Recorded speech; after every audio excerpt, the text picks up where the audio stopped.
여러분 안녕하십니까? 오늘도 여러분들을 다시 동영상이지만 다시 대할 수 있게 돼서 매우 반갑습니다. 여러분들 반가. 오늘도 여러분들과 함께 지난 주일에 이어서 여러분들과 함께 언약궤에 대한 말씀을 계속해서 나누어 보기로 하겠습니다.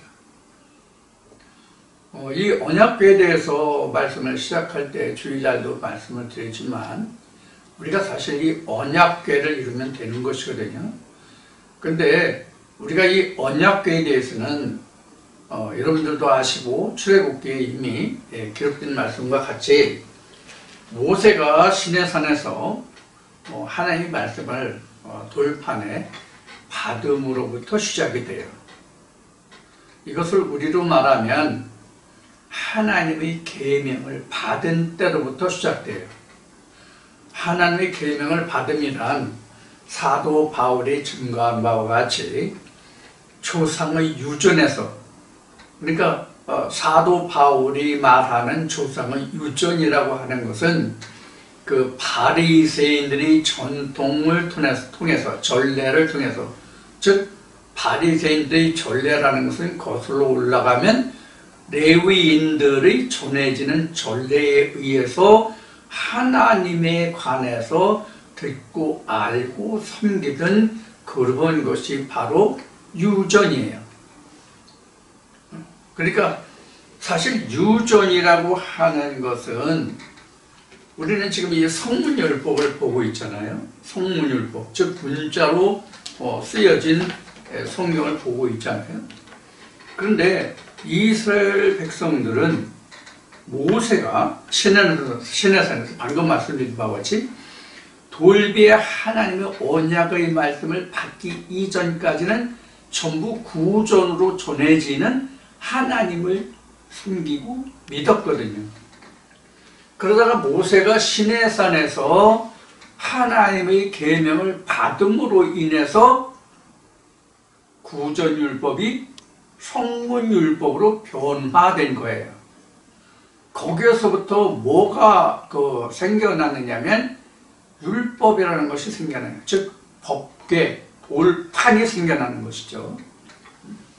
거기에서부터 발원한 것이 바로 언약궤 또는 법궤 이렇게 말하는 거예요. 그러니까 언약궤나 법궤는 같은 거예요.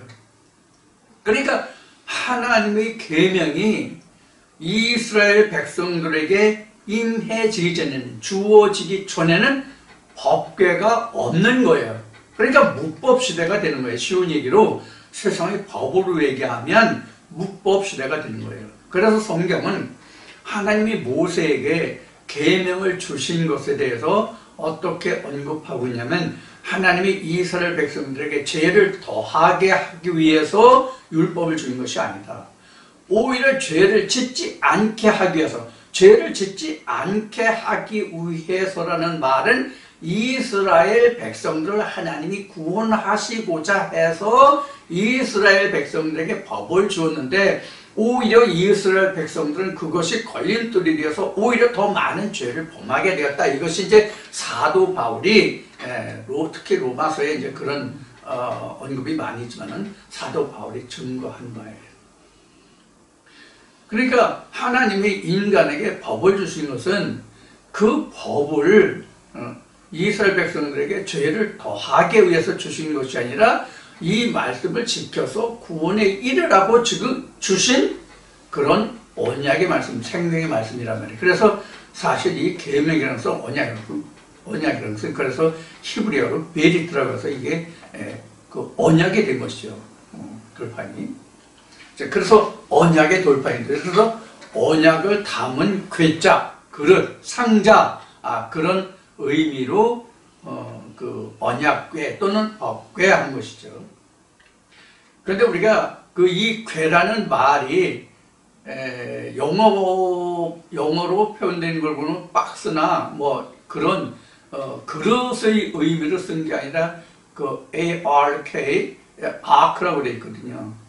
그래서 이 아크라는 것에 우리가 법궤라는 그 아크라는 것에 우리가 좀 방점을 둬야 될 것 같아요. 이 아크라는 것은 사실 나무가 가시가 돋친 그런 것을 우리는 사실은 말하거든요. 그래서 이 아크라고 하는 것을 그런 의미로 우리가 본다면 바로 우리 인간의 됨됨이를 이것을 다시 굳이 이제 창세기로 돌린 창세기 말씀으로 우리가 거슬러 올라가서 살펴본다고 하면 어떤 것 같으냐면 하나님이 인간에게 지혜를 줬을 때 그 지혜로서 사람이 그 악하다고 말씀하시잖아요. 그래서 인간의 본래 악함을 아시고 하나님이 인간 지심을 한탄하셨다 이렇게 나오잖아요. 성경에 보면 창세기 말씀을 보면 거기에 바로 근원을 해서 아크라는 말을 해석하는 것이 가장 타당하다고 봐요. 그러니까 하나님의 언약은 베리트인데 그 인간의 악함 속에 하나님이 법을 두셨다. 그것이 언약궤 또는 법궤 이렇게 봐야 옳아요. 그래서 법궤가 만들어지는 과정을 다시 우리가 출애굽 말씀을 회상해서 다시 우리가 복습을 해본다면 하나님이 조각목 즉 아카시아 줄이거든요. 그 아카시아 나무는 가시나무잖아요. 아카시아 나무를 선택해서 법궤를 만들게 하셨는데 그 아카시아 나무를 법궤로 만들 때 하나님이 그 만드는 법을 어떻게 말씀하셨냐면 그 가시 껍질을 전부 벗겨내라고 말씀하셨어요. 가시를 전부 벗겨내고 거기에 다시 가시가 나지 않도록 어떻게 하게 되세요? 궤나 궤의 안이나 바깥쪽을 전부 금으로 바르게 하셨거든요. 이 금이 하나님의 말씀이란 말이에요. 이 창세기 1장에서부터 피오글도 에덴부터 이제 시작하는 말씀이 되겠죠. 그래서 터버네클 아크, 터버네클 쉬운 예로 뭐 상장 궤하면 이제 박스인데 터버네클 아크 이렇게 해서 베리트 아크죠. 터버네클 아크 이렇게 본다면은 커버넌트 아크라고 해 맞겠죠. 이렇게 본다면은 이게 바로 우리 마음을 상징하는 것과 같거든요. 우리 마음, 인간의 마음같이 지금 창세기 말씀을 인용한 것까지 우리 인간의 마음같이 지금 가시가 많은 게 어디 있어요. 그래서 잠언인가 전도서에 보면 이런 말씀도 있죠. 세상에 악한 것 중에 가장 악한 것이 뭐예요? 사람의 마음보다 악한 것이 없다라고 성경은 증거하고 있죠. 이런 것이 곧 가시예요. 하나님에 대해서 가시란 말이에요. 이런 것을 우리가 좀 창세기 말씀에서 출애굽 말씀에서 이런 말씀들을 좀 우리가 좀 상고하고 이 말씀을 들으셨으면 좋겠어요. 우리가 이제 언약궤라고 한다면은 뭐 간단하게 말할 수 있지만은 이 언약궤에 대해서 지금 히브리 9장 전체를 할애해서 히브리서 9장 전체를 할애해서 지금 히브리 기자가 언약궤를 설명하고 있는 것은 사실 언약궤로 말한다면 주일날 지난 주일날 이 말씀을 인용해서 설명드릴 때에 우리가 결국은 하나님의 성소, 하나님의 성전, 예수가 말하는 요한복음에서 말한 3일 만에 짓는 성전이 결국은 언약궤 법궤거든요. 그러니까 내가 언약궤 하나의 법궤가 되면 끝나는 거예요. 하나님 성전으로 다 지어지는 것이죠. 그러니까 성경 전체가 뭐 천지창조의 뭐다, 뭐 구원의 뭐다, 뭐 속죄의 뭐다, 뭐 회개의 뭐다, 뭐 천열매의 뭐다, 구원의 뭐다, 뭐 이런 모든 것으로 다 설명하고 있지만, 즉 여러 가지 분야로 나눠서 설명하고 있지만 지금 우리가 알아보고 있는 이 언약궤 법궤로 말하면 언약궤 법궤가 된다면 하나님의 형상으로 일곱째 날에 속한 자가 되는 것이요 3일 만에 지어진 성전이 된 것이요 하나님의 터져놓고 내가 온전한 옥토가 돼서 30배, 60배, 100배의 결실까지 맺을 수 있는 사람이요 그 하나님 앞에 온전히 들어줄 수 있는 첫 열매가 되는 것이 이런 것이거든요. 그러니까 하나님이 온전히 받으시는, 하나님이 온전히 경영하시는 에덴 동산이 된단 말이에요. 포도원이 된단 말이에요. 그러니까 이 법궤, 즉 언약궤가 온전히 된다는 것은 내가 하나님의 형상으로 온전히 지어진다는 말보다 같은 거예요. 그러니까 성경 전체가 바로 이 언약궤 하나를 위해서 기록했다고 말할 수 있는 부분이거든요. 이것을 다른 말로 얘기하면 구원이고 은혜고 그런 것이죠. 이것이 또 천지 창조이기도 하고요. 3일 만에 지어지는 성전이기도 하고요. 사람의 손으로 짓지 아니한 하나님의 말씀으로 지은 성전이기도 하고요. 이렇게 이제 표현할 수 있는 거예요. 그런데 히브리서 9장 1절로부터 그 5절까지 기록된 이 말씀들이 굉장히 깊은 내용을 가지고 있어요. 자, 그래서 지난 주일날은 우리가 성소까지 알아봤고, 지성소에 들어있는 언약궤에 무엇이 있다는 것까지는 지난주에 항목을 열거하는, 거기까지는 여러분들과 함께 말씀을 나눴어요. 자, 그러면 오늘은 지성소에 들어있는 그 열거된 항목들에 대해서 오늘 그것이 무엇을 말하고, 또 모세 때와 지금 신약 때에 이르러서 신약이라는 현재 우리까지 이르는 말이에요. 그래서 현재 우리 그 믿음의 삶을 사는 우리에게는 이 그 의미가, 즉 히브리서 9장에서 말하는 의미가 그 출애굽기에 모세 때 기록한 말씀과 어떤 의미를 가지고 있는지 상호 연관 관계를 통해서 우리가 이것을 조망해 보고자 해요. 자, 그래서 지금 여기에 지난주에 여러분들에게 항목을 열거했던 지성소, 이게 지금 지성소에 있는 것들이고, 지금 왼쪽 저 위에 성소에 있는 것은 등대상, 진설병, 저는 지난주에 여러분들과 말씀을 나눴죠. 그런데 지금 지성소에 있는 이것들은 항목만 열거하고 이것에 대해서 자세한 설명을 안 드렸죠. 그래서 이것에 대해서 좀 살펴보고 이 성소와 지성소에 대한 것을 다 살펴보고, 그럼 이거는 지금 히브리 기자가 본 성소와 지성소에 있는 것들을 설명하고 있는 거잖아요. 그러면 히브리 기자가 이 말씀을 증거할 때 이러했는데, 그럼 오늘날 현재는 이 모습이 그럼 어떻게 되었느냐 하는 것까지 살펴보고자 합니다. 그러니까 이것은 요한계시록에서 증거하고 있는 것이 시방도 계시고 전에도 계시고 장차 오시리, 이런 것이 되죠, 결국은요. 왜 그런가 하면 구약에서 출애굽 때 있었던 일과 이 히브리 기자가 기록했던 것과 지금과 이를 살펴보면 세대가 다 나오잖아요. 그래서 시방과 전에와 장차와 이 모든 것이 이루어진단 말이에요. 우리에게 현재 오늘날 장차라고 하는 것은 우리가 앞으로 누려야 할 하나님의 나라의 그 형태, 모습을 이야기하는 것이기 때문에 우리에게 이것이 중요한 것이 되죠. 자, 지금 그 히브리서 9장에서 기록되는 이 말씀은 그 목사 고시에서 많이 출제되는 문제 중에 한 문제이기도 해요. 이거는 어쩌면 이거는 뭐 고정적으로 출제되는 그런 말씀이 될 수 있을지도 모르겠어요. 굉장히 그 쉬운 얘기로 떡집에 떡고물 같이 그렇게 이제 간주되는 그런 부분입니다. 이게 가장 중요한 말씀이에요, 사실은. 그 신약적으로 보면, 영적으로 보면. 그래서 이것을 살펴보겠다는 얘기예요. 자, 언약궤에 대해서 지금 지성소에 있는 것들을 히브리 기자는 어떻게 설명하고 있는, 금향로가 있고 금으로 싼 언약궤가 있는데, 그 언약궤가 사면을 금으로 썼다고 했어요. 내면을. 이거는 출애굽기나 민수기에 기록된 말씀과 같아요. 여기가 조각목으로 아카시아 나무로 이것을 가시를 벗겨놓고 줄을 벗겨놓고 그 내부 뒤를 사면을 다 안과 밖을 금으로 싸고 꿰일체를 만들어서 거기다 봉을 만들어 꿰일체 매일 그러니까 들고 다니는 그걸 뭐라고 하나? 들고 다니는 걸목이라고 해요. 뭐래요? 어깨는 멜박이라고 그럴까? 손으로 들 수 있는 그 나무 궤를 다 그 금으로 싸서 입히라고 하는 그거예요.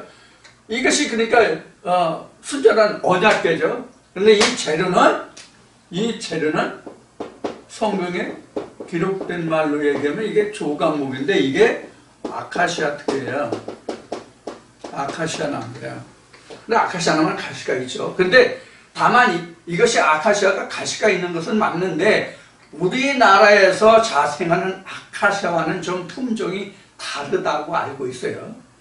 우리나라에 그 자생하는 아카시아 나무는 좀 키가 크고 그래도 나무 굵기도 가지는 많아서 제목으로 쓰기에는 그렇게 좋은 나무는 목재는 아니지만 다른 데를 굵기로 튼튼하게 자라죠. 근데 조각목의 특징은 우선 가시가 달려있긴 하지만 나무 자체 육질은 단단하단 말이에요. 그런 면이 있어요.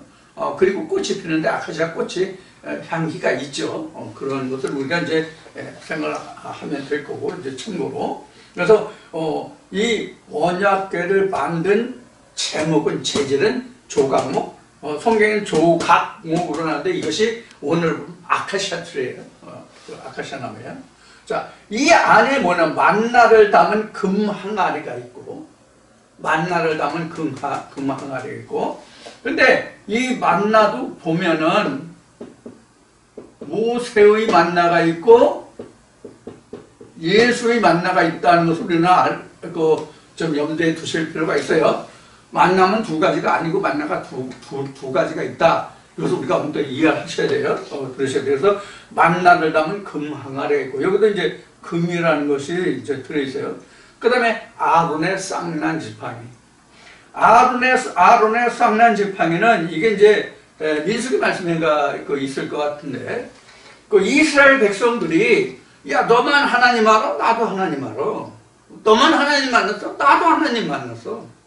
이렇게 이제 그 모세에 대해서 이스라엘 백성들이 반목하니까 하나님이 모세에게 명해서 각 지팡이 하나씩을 법궤 안에 그 지성소의 법궤 앞에 갖다 놓으라, 이렇게 되죠.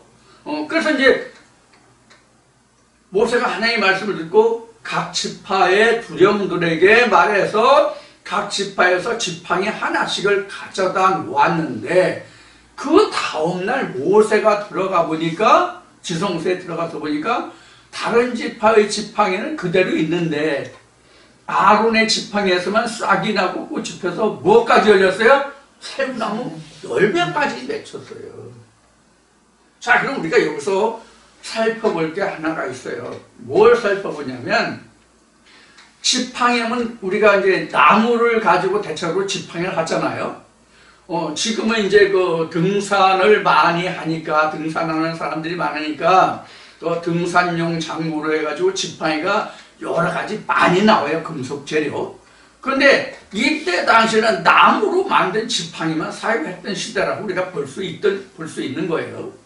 지금도 사실 노인네들 중에서 또 시중에서 지팡이 하면 망이떼 지팡이라는 무슨 지칭하는 지팡이가 있어요. 그게 이제 우리 쌀이나무라고 그래가지고 시골에서 쌀이 가을에 베가지고 빗자루 만드는, 대빗자루 만드는 그러한 건데, 그게 길게 높이 자라는 그런 거에서 땅이 좋으면 그거를 굵게 자라면 그거를 가을에 나무 잎에서 나무를 잎을 잘라내고 가지도 쳐내고 그 줄기를 삶기를 8번을 삶는 데나 9번을 삶는 데나 삶고 말리면 가볍고도 튼튼한 지팡이가 된다고 합니다. 그래서 지금은 지팡이 자료가 여러 가지 많지만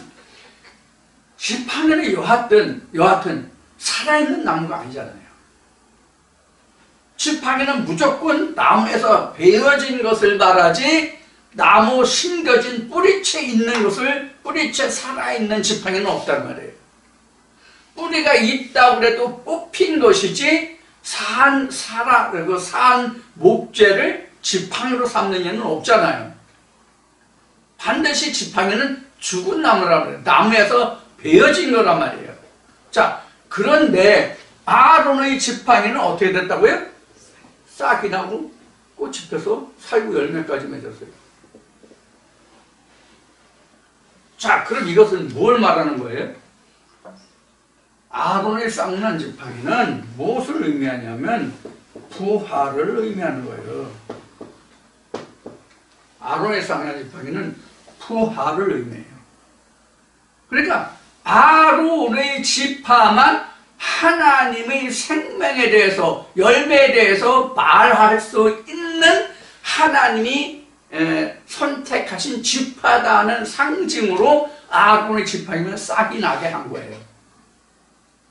이 아론의 지팡이를 여기에 지금 어디야? 언약궤에 지금 놓여져 있다, 보관했다. 지금 이렇게 돼 있는 거예요. 자, 그런데 이 아론의 쌍난 지팡이가 지금 뭐라고 말씀을 드렸어요? 아론의 지팡이가 법궤 안에 있었어요? 법궤 안에 밖에 있었어요? 법궤 밖에 갖다 법궤 앞에 세워놨거든요. 법궤 안에 넣었다고 안 돼 있어요. 응? 민수기 말씀에 보면은 언약궤 앞에 세워놨다고 그랬지 언약궤에 넣었다고 안 돼 있거든. 근데 여기는 어떻게 됐어요? 지금 언약궤 안에 들어있다는 거예요. 언약궤 안에 이렇게 있다고 돼 있거든.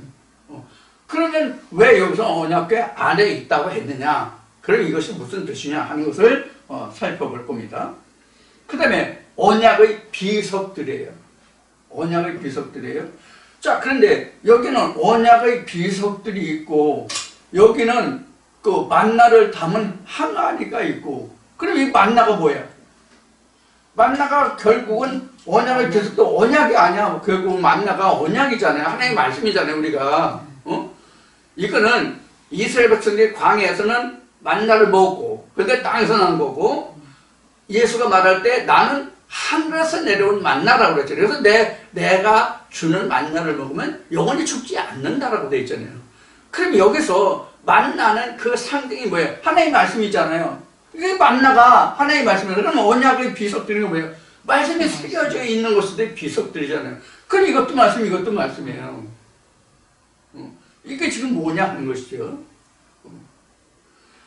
그 다음에 여기 또 있잖아요. 언약궤의 그룹들, 이렇게 있어요. 그룹들. 이 그룹들은, 그, 언약궤가, 이렇게 있으면, 그룹들은 이렇게, 이게 1번 그룹, 2번 그룹, 이제 각각 이제 이걸, 시은좌라고 얘기하죠. 그 은혜를 베푸는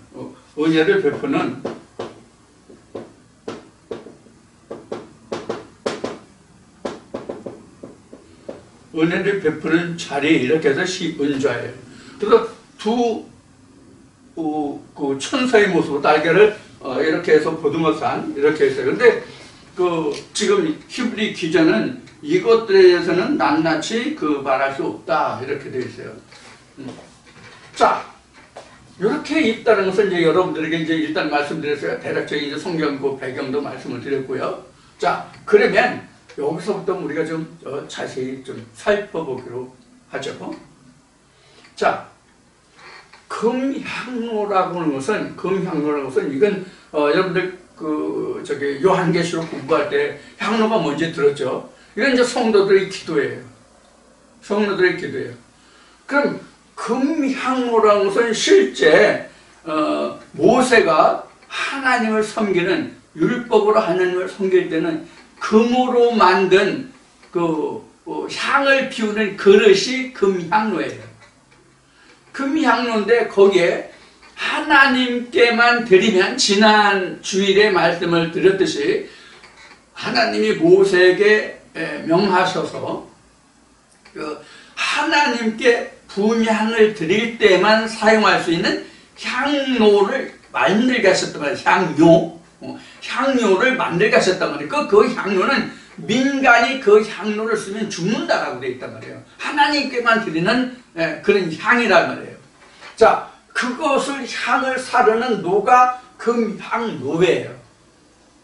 금향로예요. 그러면 여기서 우리가 금향로를 먼저 살펴보면 어떤 잘못이 있습니까?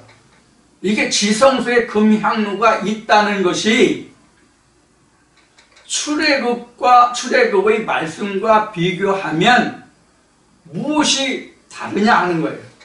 무엇이 틀립니까? 즉 금향로가 지성소에 있느냐 성소에 있느냐 하는 거예요. 향로가 성소에 있어야 되거든요. 왜 성소에 있어야 되느냐면 지금 제가 방금 전에 답을 말씀드렸어요. 성도들의 향이 향무에 담겨서 지성소에 올려졌거든요.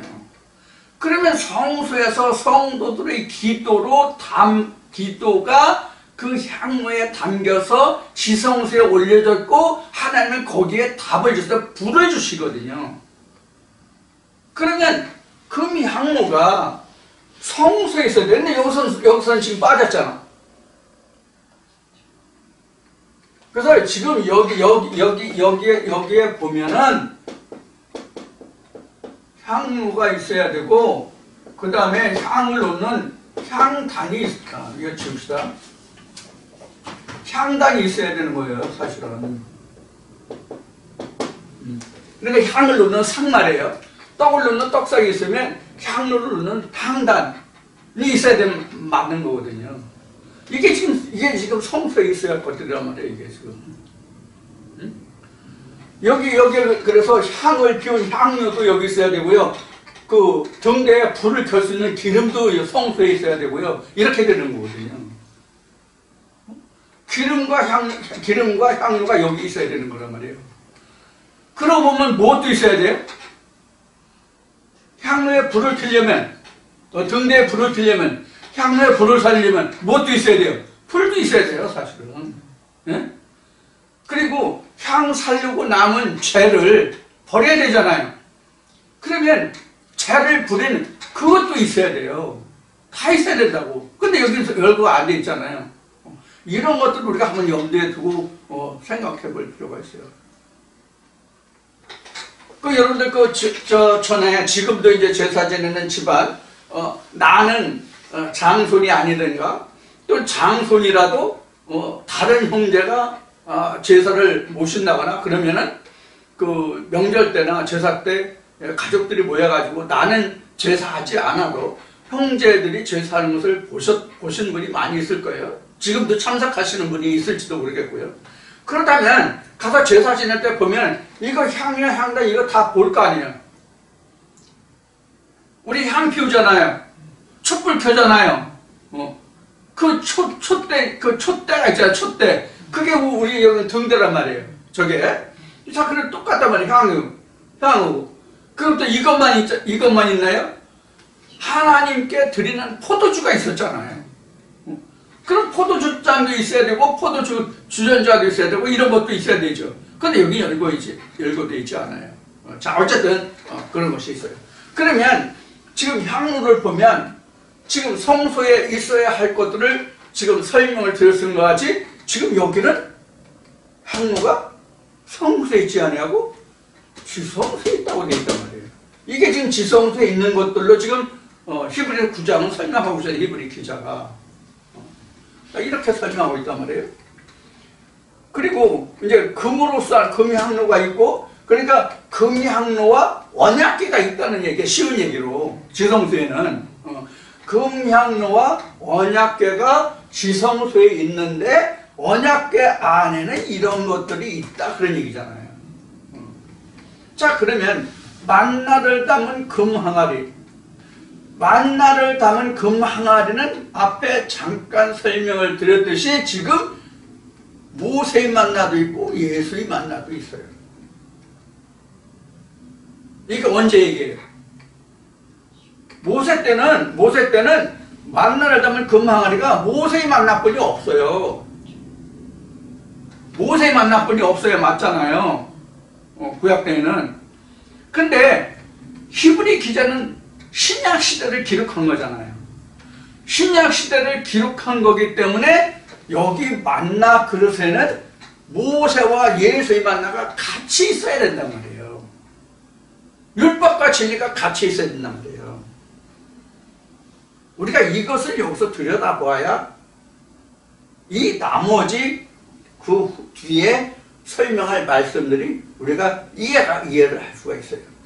자, 일단 이제 여기까지 이제 말씀드렸고, 그래서 지금 금항아리가 이렇게 있어요. 그 다음에 아론의 쌍난 지팡이, 앞에 말씀드렸으니까 이거는 더 설명 안 드리겠어요. 근데 이제 우리가 생각할 것은 모세에게 하나님이 언약을 주시고 돌비를 주시고 법궤를 만들 때는 하나님이 말씀하실 때 돌비만 법궤 안에 놓으라고 말씀하셨단 말이에요.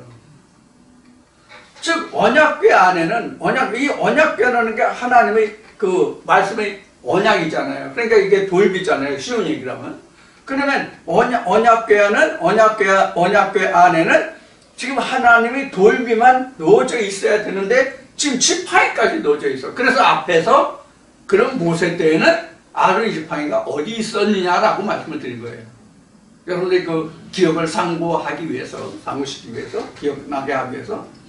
그래서 쌍난 지팡이가 이때는 법궤 밖에 있었고, 하나님이 모세에게 말씀하실 때에는 그때는 아론의 쌍난 지팡이가 언급되지 않았을 때고, 또 하나님이 마땅히 그때 당시는 돌비에 써서 새겨진 하나님의 말씀뿐이었기 때문에 그 돌비만 2장을 거기에 넣게 돼 있었단 말이에요. 근데 지금 여기서는 아론의 쌍난 지팡이도 넣었다고 돼 있고, 그 다음에 언약의 비석들. 이 우리가 여기서 생각할 것이 뭐냐면, 언약의 비석들과 지금 이 만나와 지금 이것이 이 언약궤 안에 이것들이 들어있으니까 지금 만나와 비석들이 지금 상충되는 것들이에요. 사실은 왜 상충되냐면 만나가 지금 우리가 먹어야 하나님의 말씀이니까 그 양식이잖아요. 우리 먹거리 있잖아요. 이게 영의 먹거리, 영적인 먹거리. 그러면 그 먹거리가 어디 있어요? 비석들 안에 들어있잖아요. 비석들. 이게 왜 비석들이냐면 비석이 2장이었잖아요. 당시에. 네. 그 오른쪽에 1계명부터 4계명, 왼쪽에 5계명부터 10계명까지 이렇게 적혀 있기 때문에 하늘계명, 땅계명에서 있었기 때문에 물론 이제 출애굽에는 어디서부터 몇 번부터 몇 번까지가 오른쪽에 있고 뭐 나머지 왼쪽에 있고 이것들은 언급이 없어요. 우리가 이제 추정해 보건대 위의 계명과 아래 계명으로 그렇게 나눠져 있을 것이다 라고 지금 말씀드리는 거예요. 추정해서. 성경에서 몇 계명 처음부터 몇 번째까지가 오른쪽, 모세 오른쪽, 그리고 몇 번부터 몇 번까지가 모세 왼쪽에 있었다. 이건 없어요. 그걸 참고하시고요. 그래서 이 비석들이나 만나는 사실 같은 거예요. 자, 그러면 왜 여기는 이렇게 굳이 나눠서 말했을까? 왜 나눠서 말했을까? 이것을 보면 이 비석들은 우리가 본문이라고 할 수 있어요. 본문에서 꺼내진 것이 여기에요. 만나예요. 본문 그대로 있으면 내게 만나가 안 되죠. 이게 뭐냐면 지난번에 고린도전서 18장인가? 사도행전 18장에서 그 말씀을 봤듯이 사도행전 18장에서 보았던 18장 말미암아 19장 초반부에서 봤던 것 같이 아볼로와 바울이 나오잖아요. 아볼로와 바울이 나오는데 아볼로는 자기가 열심히 공부해서 배워서라고 나오고 사도들은 하나님의 말씀을 자세히 풀어서 이렇게 나오잖아요. 풀어진 말씀이 지금 만나란 말이에요. 풀어지지 않으면 만나가 안 돼요, 우리에게. 그러니까 이렇게 있는 거예요. 그러니까 본문과 풀어진 말씀 이렇게 있었다라고 볼 수 있는 거예요, 이 말씀. 그래 풀어지지 않으면 그냥 돌비 그대로예요. 돌비는 내 거가 아니야. 만나는 내 건데 돌비는 내 거가 아니야. 아직 하나님의 것이야. 그런 관계로 우리가 이것을 해석하면 돼요. 그 다음에 언약궤의 그룹들은 지금 이 그림에서 지금 시운자 말씀을 드렸죠. 바로 이것이 이제 이것을 말하는 거예요. 이것은 당연히 지성소에 있는 거죠. 성소에 있는 것이죠. 이것은 표면적으로 봐서 어떤 의미를 가지고 있는가 하면 하나님의 구원의 은혜가 성소에서 이루어지는 것이 아니라 지성소에서 이루어진다는 뜻이거든요. 그러면 모든 구원이 제사장들에게 있는 것이 아니라 하나님께 예법을 드리고 하나님 말씀을 이스라엘 백성에 증거하는 제사장들에게서 은혜가 베풀어지는 것이 아니라 하나님께로부터 지성소로부터 나온다 하는 의미가 바로 이 언약궤의 그룹들이거든요. 그럼 왜 그룹들 위에 지금 이 시운주에 두 천사가 서로 마주 보고 있는 것으로 됐냐? 이 그룹들, 이게 그룹들이잖아요? 이 그룹들이라면 여러분들 생각되는 게 뭐예요? 여러분 영어에 이거 아니에요? 그룹이 이게 아니에요? 그럼 여러분들 그룹들 하면 생각나는 게 뭐예요? 생명나무. 여러분들 창세기 3장에서 그 여러분들 그 생명나무를 그 천사들이 지키게 했다 이렇게 얘기했잖아요. 그 천사들이 뭐냐면 케루빔이에요. 케루빔. 이 케루빔이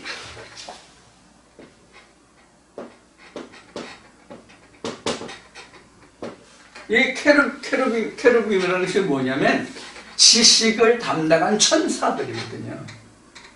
지식을 담당한 천사들을 케루빔이라는 이걸 그룹들이라고 했어요. 그럼 이 케루빔은 우리가 사전에 영어 사전에 쉽게 나온 보면 지품 천사 이렇게 나왔어요.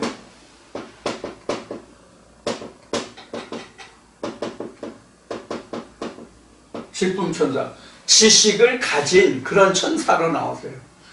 이것을 그래서 이 지품 천사, 하나님의 지식을 가지고 있는 천사들, 이게 그룹인데, 이것을 우리가 쉽게 설명하면, 그동안 우리가 공부한 거로 설명을 하면, 이 케루빔, 그룹들로 지키게 하셨다면, 이것이 무엇을 얘기하냐면, 우리 요한계시록 공부했죠? 요한계시록을 공부했는데, 요한계시록은 하나님의 지식을 전하는 하나님의 천사들이 있잖아요. 14만 4천. 또, 네 구름, 네 바람과 네 생물이 나오죠. 그 네 생물이 바로 이 그룹이에요. 지품, 지식 천사들, 네 그룹, 네 생물. 이게 바로 케루빔이에요. 그래서 이것이 다시 말하면 뭐냐면, 성경에서 그 열왕기에 보면은 열왕기가 사무엘이구나. 사무엘 보면은 열왕기에도 있겠구나. 그 솔로몬이 그 왕궁을 짓고 하나님의 성전을 짓고 나중에 왕궁도 짓고 그러잖아요. 그래서 그 하나님의 성전을 필요한 후에 하나님의 법궤를 불러드릴 때, 하나님의 법궤를 모셔드릴 때에 구름이 가득 차서 영광이 넘쳤더라 이렇게 얘기하잖아요. 그 영광이라는 것이, 그 그룹들이라는 것이, 천사들이라는 것이 바로 이런 것을 의미해요. 그러니까 하나님이 그 사도행전 같은 사도행전 1장에 가도 그 구름에 쌓여서 예수가 승천할 때 보이지 않게 하더라 이렇게 그 설명을 하고 있죠. 이 천사들이라는 것이, 구름이라는 것이 바로 이거예요. 이거라고, 이게 그룹이라고, 이거 그룹들이라고 하잖아요, 이걸 보고. 그러면 이게 지금 법궤를 뒤집어 싸고 있잖아. 예? 하나님은 보이지 않고 표면에 드러난 여기서 하는 은혜가, 이게 바로 그래서 지금 설명드린 그룹들이 바로 내 생물이라고 지금 말씀드리는 거예요. 하나님의 지식을 맡아서 그 하나님의 지식을 전하는 자들. 이게 풀어서 말하면 12기둥, 12기초란 말이에요, 이게. 12보석. 이게 그룹들 내 생물이라고. 그래서 민수기 1, 2, 3장에, 그리고 에스겔 1장에 이 그룹들에 대해서 설명을 하고 있잖아요. 이 그룹들이 뭔지를. 그래서 하나님의 온전한 지식을 받아 가진 자들이 그룹이고, 이들이 은혜를 베풀고 이들이 시온자가 되는 거예요. 그룹들이 되는 거예요. 하나님은 감춰져 있잖아요. 그들에 의해서 하나님의 은혜가 나타나고 구원이 나타나잖아요. 하나님의 생명이 나타나고 드러나잖아요. 하나님의 지식을 받아 가진 자들. 신약으로 오면 사도들이고 구약에 오면 선지자들이란 말이에요. 그 대표 위에 누가 있냐면 모세가 있고 예수가 있는 거예요. 그래서 시온자의 대표는 모세와 예수예요. 그 밑에 그 구약 때는 선지자들이 있고 신약 때에는 사도들이 있는 거예요. 이게 그룹들이라고. 하나님의 지식을 받아 가진 자들. 그들에 의해서 하나님의 은혜가 나타나잖아요. 그래서 여러분들이 하나님을 직접 못 보는 거예요. 하나님의 선지자들을 통해서 하나님을 맛보 아는 거예요. 그래서 앞에 이제 모세 얘기를 했는데 이스라엘 백성들이 모세를 대적한 것이 뭐냐면 표면적으로 나타난 하나님의 은혜를 인해서 자기도 하나님 만났다라고 얘기하는 거예요. 성경의 역사가 지금까지, 지금 오늘날까지 한 사람 외에는 하나님을 만난 자가 없어요. 그래서 하나를 세운다고 되어 있거든요. 근데 오늘날이나 모세 때나 예수 때나 저마다 다 하나님 안다고 얘기했잖아요. 가장 대표적인 게 구약, 신약 때, 예수 때에 바리새인들보다 하나님을 잘 알고 하나님과 가까이 있던 자들이 있었어요, 없었어요? 없었어요. 그러나 실제로는 누가 하나님과 가까이 있었어요? 누가 하나님의 대리자였어요? 예수 한 사람뿐이 없었어요. 당시에 바리새인들은 예수를 향해서 야, 네가 하나님의 아들이야? 네가 하나님의 저 하늘에서 내려와서? 야, 그럼 나는 하늘에서 내려왔다. 네가 하나님의 아들이야? 나는 그럼 하나님의 아들이다. 이런 식이었잖아요. 예를 들어서 비유해서 빗대어서 이야기한다.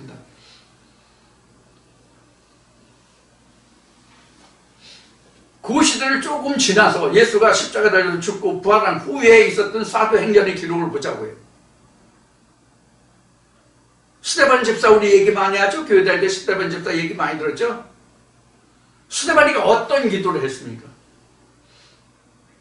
저들이 알지 못하여라는 저들을 용서해달라는 기도를 했는데 이게 예수 대제사장의 기도라고 신학자들도 그렇게 이야기하고 신학자들도 그렇게 가르치거든요.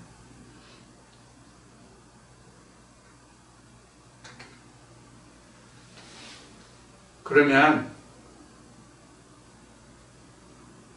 누구나 다 모세가 되고 예수가 되고 스데반이 되고 엘리야가 되고 엘리사가 됩니까? 아니잖아요. 그래서 하나님은 이미 모세 때 형제들 중에서 하나만 들어 쓴다고 말씀하신 거예요. 형제들 중에서 하나만 세우겠다고. 여기서 우리가 생각할 것이 있어요. 무엇을 생각해야 되냐면 너도 나도 하나님을 말하잖아요. 지금 교회마다 신앙마다 하나님이 없는 곳이 있어요? 성령 없는 곳이 있어요? 무엇을 말하는가 하면은 그 중에서 누가 진짜 하나님께로부터 와서 그 말씀을 대안하고 증거하느냐 하는 거예요. 누가 지금 인용해서 말씀드린 것 같이 하나님이 세운 한 사람이냐 하는 거예요. 이걸 구별하고 분별하라고.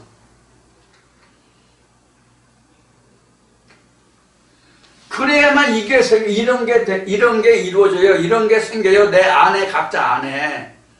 이게 3일 만에 세운다는 성전이거든요. 예수가 말한 3일 동안에 세워진다는 성전이거든요. 그렇다고 실제로 우리가 하루에 24시간 개념을 쓰잖아요. 낮 12시간, 밤 12시간. 물론 낮 12시간, 밤 12시간 꼭 반반씩 정해진 건 아니지만, 정해져 있는 건 아니지만, 밤이 길 때도 있고, 낮이 길 때도 있어요. 우리 계절에 따라서. 그래서 하루의 개념을 우리가 24시간을 쓰잖아요, 지금. 24시간을 쓰는데, 그 24시간을 말하는 3일이 아니라, 하나님을 모르는 때부터 지금 이야기한 이 성소와 지성소가 다 세워지기까지가 3일이에요. 하나님을, 예수를 모르던 시절부터 시작해서 하나님의 이러한 성소와 지성소가 완전히 세워지는 날까지가 3일이라고.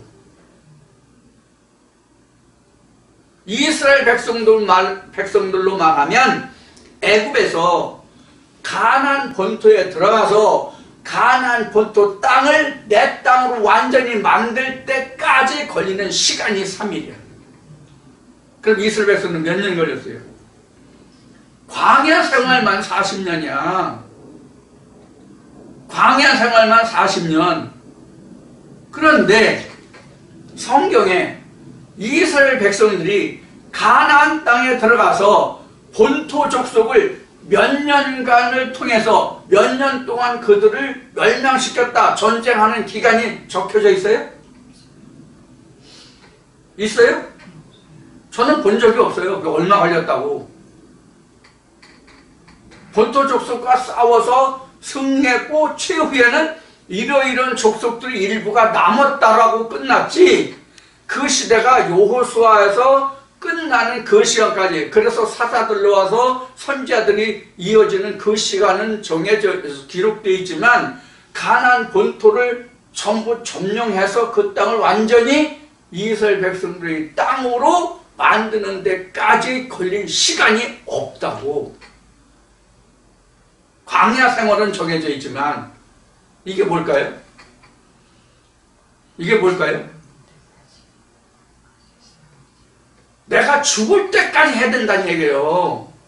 가나안 본토 점령은 내가 죽을 때까지 해야 된다는 얘기예요. 저 기한, 뒤에 정해진 기한이 없어요. 여기서 여러분들 생각할 게 뭐가 있어요? 이 이야기를 여러분들에게 말씀을 드리다 보니까 언뜻 떠오르는 게 하나 있어요. 뭐가 있냐면, 지금도 그런지 모르겠는데 지금도 그렇겠지 뭐. 신앙이 변화되지 않았다면, 똑같다면 그렇겠지. 뭐냐면 이거예요. 여러분들 이미 다 여러분들 성령 받고 구원 받았습니다 이거예요. 아니란 말이에요. 그게 구원이라는 것은 어느 날 완성된 것이 아니라 내 죽을 때까지 가야 할 과제다, 그런 얘기예요. 그래서 가나안 본토를 들어가서, 이스라엘 백성이 가나안 본토를 들어가서 그들이 몇 년 동안 싸워서 그 본토 족속을 멸하고 이스라엘 백성들이 그 땅을 전부 소유했더라, 이게 없단 말이에요. 전투하면서 얻은 땅을 그 지파의 수요대로 나눠주고, 또 전투에서 이기면 남은 지파에 또 그 땅을 나눠주고, 이런 식이었죠. 그래서 끝까지 다 멸하지 못했잖아요. 일부 족속을 남겨뒀잖아요. 그 이유가 뭔지 여러분들에게 여러 번 말씀드렸죠? 하나님이 일부 족속을 남겨두신 이유가 뭐라고 성경은 기록하고 있어요? 이스라엘 백성 너희가 나에게 정말로 순종하는지 안 하는지, 내 말에 청종하는지 안 하는지 그 여부를 알려야 일부를 남겼다, 이런 얘기란 말이에요. 그러니까 그 남은 일부를 위해서 나는 끝까지 싸워야 돼. 이것을 보여주는 게 사사기거든요. 이스라엘 백성이 하나님과 가까울 때는 하나님의 보호 아래에 있어서 이방 족속에 침범을 못하잖아. 그래서 룰루렐라 먹고 살기 편하면 하나님이 잊어버려. 그런데 이방이 또 이스라엘 백성들이 죽어라 하고 농사 지어놓은 거 농작물을 다 탈취해가. 그럼 또 하나님께 막 부르죠. 그럼 또 사살을 해서, 이런 얘기란 말이에요. 이게 우리는 연공년 우리는 반복이 된다고. 그러니까 가나안 정복은 정해질 시기가 없어. 죽을 때까지 해야 돼. 이스라엘 백성들의 일부를 남겨놓고 너희가 나를 온전히 청종하는지 그 여부를 알려 해서 일부 족속을 남겨놨다가 요한계시로 와서 이를 증거하면 둘째 사망이 남아있다는 얘기예요. 언제 남은 족속이 나를 쳐들어올지 모른다고. 자, 그래서 우리는 날마다 우리는 이 비석들에 있는 이 말씀을, 이게 돌 위에 써서 새긴 비석들은, 돌 위에 써져 새긴 이 말씀들을 내가 만나로 바꿔야 되거든요.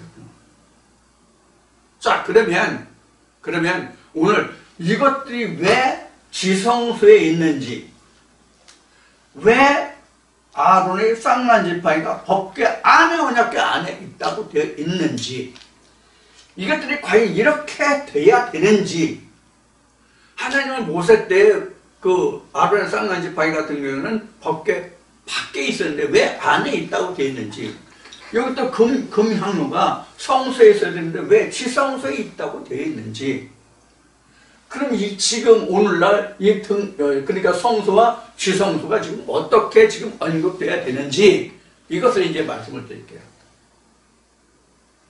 한마디로 뭉뚱그려서 전체적인 결론을 말하면 지금은 성소와 지성소가 따로 없습니다. 전부 다 이 모두가 다 성소와 지성소가 구분되지 않고 다 우리 마음속에 있는 그런 상태입니다. 이것을 굳이 구분하여 나누어서 말한다면 성소와 지성소를 따로 구분하여 말한다면 내가 온전히 만나로 된 것은 이 지성소 안에 있는 거고, 그렇지 못해서 변화되어야 할 말씀들은 아직 돌비에 적혀서 생명의 만나로 변화되지 않은 것들에 대해서는 성소에 속해져 있다, 이렇게 보면 돼요. 크게 보면. 이거 잘 들으세요. 무슨 얘기인지. 지금 성경은 있지만 이것이 완전히 만나로 변화되지 않아서, 그럼 돌비는 있는데 내 거가 되지 않았잖아. 이건 성소에서 다시 지성소로 올려줘야 되잖아. 그런 것들은 아직도 지금 성소에 있는 것들이다, 그런 얘기예요. 그러니까 쉬운 얘기로 하면 아직 본문 그대로 남아있는 것은, 풀어지지 않은 말씀은 성소에 해당되는 거고, 완전히 만나로 변화돼서 내가 온전히 양식이 됐으면 지성소에 들어있는 것이고, 그렇다는 얘기예요. 그렇게 나눠보시면 돼요. 그런데 완전히 만나로 만들어진 돌비에 새긴 언약의 말씀들은 지성소와 성소가 구분이 없어요. 다 지성소에 있어야 돼요. 모두가 다 지성소에 있어야 된다고. 자, 그래서 지금 여기에서는 굳이 성소와 지성소로 구분되어 있는데, 성소와 지성소를 굳이 오늘날 이 시대에 구별하여 말한다면 내가 성취된 말씀과 성취되지 않은 말씀은 이렇게 나눌 수 있고, 성취된 말씀은 전부 다 이 안에 있다. 그러니까 크게 따지면 우리도 성소와 지성소가 따로 있다, 이렇게 봐야 되죠.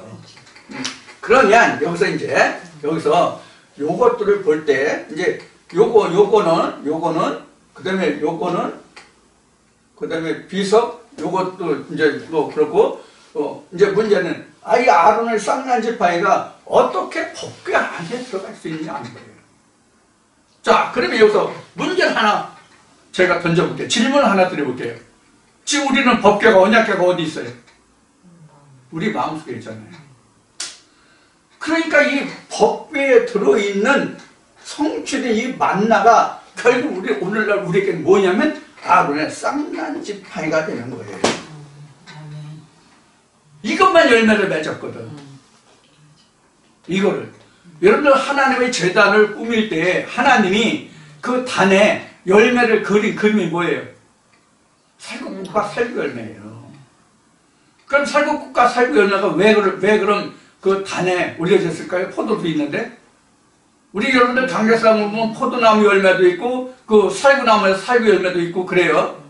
가장 많은 게 이제 포도나무 열매인데, 왜 하나님은 그 모세 때 말씀하실 때 살구나무를 했을까요? 살구 그 열매가 금색이에요, 금. 성경은 금도 내 것이, 이게 요에서 있나 뭐 어디 말씀이 있나, 금도 내 것이 은도 내 것이라고 되어 있죠. 근데 금은 하나님의 것이잖아요. 금은 퓨어 골드, 금은 하나님의 상징이잖아요. 그래서 살구나무가 나온 거예요. 왜 그 수많은 그 많은 것들이, 포도나무도 있고 그 성경에서 그 다루는 취급하는 포도나무도 있고 한데, 왜 굳이 살구나무를 하고 살구나무를 단을 꾸밀 때 살구나무를 하겠느냐? 이게 이제 출애굽인가 어디 어느 말씀에 증거한 데 보면 그 말씀이 지금 있을 거예요. 동영상에 보면은. 그래서 이제 살구나무를 한 거예요. 자, 그러면 지금 결론으로 가서는 좀 더 이제 여기서 그 그룹에 여기 지금 시운자에 그 두 천사가 있잖아요. 두 천사가 이것이 바로 뭐냐면 이게 율법과 진리를 말해요. 율법과 진리를 말해요. 모세와 예수예요. 그러니까 이게. 근데 모세와 예수에서 하나님이 가려져 있잖아요. 법궤를 덮고 있잖아요. 이런 얘기란 말이에요. 이 의미가 그냥 만들어진 게 아니에요, 이게. 그리고 하나님이 직접 우리에게 앞에 말씀드렸듯이 하나님이 직접 우리에게 구원과 은혜를 베푸시는 게 아니잖아요. 하나님의 사자들을 통해서 우리를 구원하시잖아요. 이런 의미가 법궤의 쉬운 자의 의미예요. 자, 그래서 결국은 이 모든 것들이 다 내 안에 있어요. 각자 내 안에 있어요. 각자 내 안에 있는데 요 정도가 어느 정도냐 하는 차이는 있을 거예요. 그러니까 내가 얼마만큼 말씀을 깨달았고 얼마만큼 말씀을 내가 분별해냈느냐, 율법과 진리가 얼마나 어느 부분은 율법이고 어느 부분은 진리로 변화되는 말씀이냐, 이거에 따라서 요 크기가 달라질 거라고. 그리고 비석은 다 똑같을 수 있을지 몰라요. 저기 본문은 다 누구나 똑같을 수 있잖아요. 근데 이 만나는 다 정말로 만나만큼 틀린 게 없어요. 이 비석이 다 같다고, 비석에 새긴 말씀들이 다 같다고 할지라도 이 만나는 다 달라요. 다 달라 만나.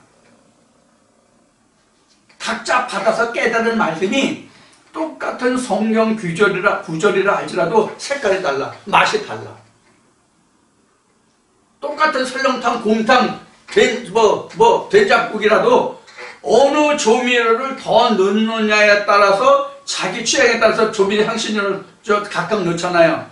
똑같이 곰탕집에 가서, 설렁탕집에 가서 똑같은 곰탕, 설렁탕을 먹더라도 어떤 사람은 소금을 더 넣고, 또 간이 안 맞는 어떤 사람은 설탕을 넣지만 또 다른 것도 넣을 수 있잖아요.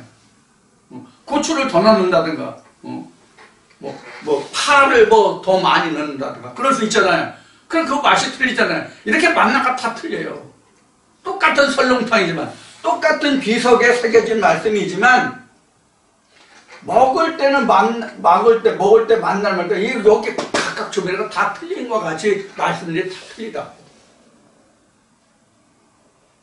이것을 전에 제가 이제 뭐라고 표현했냐면, 어느 중국집에 가서 짜장면을 먹어봤을 때 그 짜장면 맛이 어떤지는 그 집에 가서 먹어보고 말해야 맞다, 이런 얘기를 했죠. 그런 얘기예요. 그래서 제가 이제 서울에 있을 때는 거기 무슨 중국집이 당시에 거기에 땡땡땡 중국집이 있었는데 그 중국집이 맛집으로 알려진 집이에요. 그래서 그 집의 짜장면 맛이 어떻다라고 얘기하면, 내가 먹어보고 얘기하면 여러분들이 먹어본 게 아니지 않냐. 내가 가서 느껴본 맛이지 여러분들이 직접 먹어보고 느껴본 맛이 아니냐. 그러니까 전해 들은 것이지 직접 느낀 것이 아니다. 그러니까 여러분들 직접 느끼는 맛을 느껴라. 이렇게 이제 얘기를 했던 거죠. 지금도 마찬가지예요. 지금 이게 그런 얘기들이에요. 다 따지고 보면. 그래서 지금 우리는 성소나 지성소가 지금 우리는 구별이 없어야 돼요. 이게 바로 요한계시록으로 말하면 뭐와 같으냐면 유리바다예요. 크리스탈 씨, 유리바다라고 이야기해요. 그러니까 율법과 진리가 다 교류해서 다 똑같이 됐다, 등가가 됐다, 그런 얘기죠. 안정화가 됐다, 그런 얘기죠. 율법이 따로 없고 진리가 따로 없고, 율법은 진리고 진리는 율법이고, 이렇게 완성된 거니까 그런 의미란 말이에요. 그런데 우리가 그렇게 해석을 해야 되는데, 실제로는 이루어진 말씀도 있고 그렇지 못한 말씀도 있기 때문에, 이루어진 것은 언약궤 안에 이렇게 있는 거고, 그것이 하나님께 겉으로 나타나서 하나님께 드려지는 향이 되는 거예요. 이런 것들이 향이 되어서 하나님께 올라가는 거예요. 이게 이제 기도죠. 그러니까 우리가 기도를 들어보면 그 사람이 속이 어떻게 되었는가를 우리가 알 수 있단 말이에요. 그래서 사도 바울이 이러죠. 이 사람에게는 무슨 냄새, 저 사람에게는 무슨 냄새, 이러죠. 그 냄새가 향이란 말이에요. 하나의 말씀으로 불이 되고, 하나님이 말씀하신 지정하신 그 향료로 향을 타오야 하나님이 기뻐 흠명하시는 향이 됐잖아요. 그게 바로 기도란 말이에요. 자, 이렇게 해서 우리가 지금 히브리 9장 1절로부터 지금 알아보시면 5절까지 5절까지 지금 설명을 드린 거예요. 5절까지. 지금 오늘 지금 1시간 정도 됐는데 1시간 정도 됐는데 지금 1시간 정도의 지금 나눈 이 말씀들이 지금 창세기에서부터 출애굽기, 민수기, 요한계시록, 히브리서를 중심으로 지금 다 드러난 거예요. 다른 말씀으로 더 확장해서 설명을 드릴 수도 있는데 지금 다 하지 않고 지금 요 정도만 한 거예요. 자, 이 말씀들을 통해서 내 안에서는 지금 어떻게 이러한 일들이 이루어지고 있는가? 이러한 일들이 이루어진 것은 결국은 뭐냐면 나에게도 이 쉬운 자, 율법과 진리가 내게 어떤 만나를 줘서 하나님께 어떠한 향을 드리느냐 하는 것이네요. 따지기 쉽게 이야기하면 이런 것을 여러분들이 살펴보시면 내가 지금 전과 지금이 어떻게 달라졌고 지금은 내가 무엇으로 하나님께 기도하고 하나님이 받으시는 건지 받지 않으신 건지를 지금 구별 판단할 수 있는 말씀이 되어야 돼요. 그래야 내가 하나님께 살아있는 증거고 그것이 향이 되는 거예요. 사실은 그것이 내가 향이 되는 거라고 하나님께 되는. 자, 이 1시간에 남은 그 내용이라고 내용이 지금 이 1시간 분량뿐이 안 돼. 이렇게 생각하시고 또 그거 그저 그렇지 이렇게 생각하실 수도 있겠지만 여러분들 이 말씀을 확대해서 창세기나 민수기나 출애굽기나 또 지금 얘기한 그 요한계시록이나 요한복음도 이제 일부가 나왔지만 이런 이제 말씀들을 히브리서 9장에 대입시키면요 엄청난 분량의 하나님의 양식이 나와요. 자, 여하튼 여기까지 해서 이제 히브리 9장 1절부터 6절까지 말씀을 마쳤고요. 말씀드린 대로 한 4차례에 걸쳐서 이제 다음 주일하고 그 다음 수요일하고 이제 두 번 더 남았는데 그 두 차례를 거쳐 두 차례에 걸쳐서 9장의 그 전부를 여러분들과 함께 나누도록 하겠습니다. 자, 오늘은 여기서 마치고요. 주일날 다시 뵙겠습니다. 이 말씀들 여러분들 잘 참고하시고요. 하나님의 그 은혜가 풍성한 생명의 말씀이 되기를 원합니다. 감사합니다.